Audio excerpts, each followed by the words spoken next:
d'hommes sont tous infidèles, et tu as raison. Et les femmes sont toutes dépendantes, et là encore, tu as raison. Est-ce que j'ai ton attention? Parce qu'il faut absolument que tu prennes conscience d'un truc psy qui s'appelle le biais de confirmation. Imagine que tu aies une idée ou une croyance bien ancrée en toi. Peut-être que c'est une conviction politique, une conviction religieuse ou simplement une opinion sur une personne que tu connais. Le biais de confirmation intervient quand tu cherches, de manière souvent inconsciente, je te l'accorde, des informations qui vont venir confirmer ton idée préexistante. Tu te focalises sur les preuves qui vont dans le sens de ta croyance, tout en ignorant ou en minimisant celles qui la contredisent. Alors l'origine de ce biais remonte à nos ancêtres qui devaient rapidement évaluer si une situation était sûre ou dangereuse. Dans ce contexte, privilégier les informations confirmant un danger potentiel était une stratégie de survie et donc nécessaire. Mais aujourd'hui, ce biais peut nous jouer des tours. Il nous maintient dans notre zone de confort cognitif, nous empêchant d'explorer des perspectives différentes et de remettre en question nos propres croyances. Ça peut évidemment conduire à des malentendus, à des conflits et même à la polarisation sociale.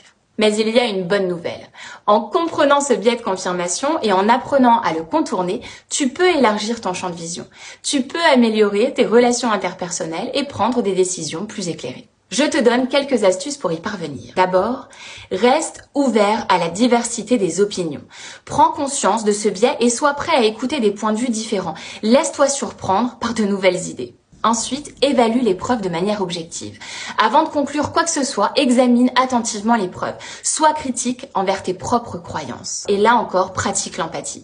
Essaye de te mettre à la place des autres. Comprendre leur perspective peut t'aider à briser le cercle du biais de confirmation. Une autre étape va être de diversifier tes sources d'information. Ne te limite pas à une seule source d'information, consomme des médias et apprends à avoir des opinions variées. Et puis, je suis désolée, mais apprends à te remettre en question. Sois prêt à réviser tes croyances si de nouvelles preuves sont convaincantes. Et ouvre-toi à l'idée d'être convaincu par les autres. Arrête de partir du principe que tu sais forcément.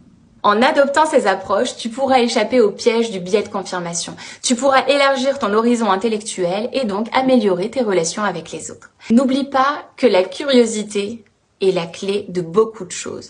Plus tu es curieux et ouvert d'esprit, et plus tu auras la possibilité de grandir en tant que personne. Non, les hommes ne sont pas tous infidèles et les femmes ne sont pas toutes des dépendantes affectives. Si tu as des expériences ou des réflexions à partager sur ce sujet, n'hésite pas à les laisser dans les commentaires. C'est évidemment en échangeant nos idées qu'on progressera tous ensemble. Alors, lance-toi dans cette aventure cognitive passionnante et découvre un monde d'apprentissage et de découverte. Je te donne rendez-vous dans nos prochaines vidéos pour explorer ensemble d'autres questions puissantes.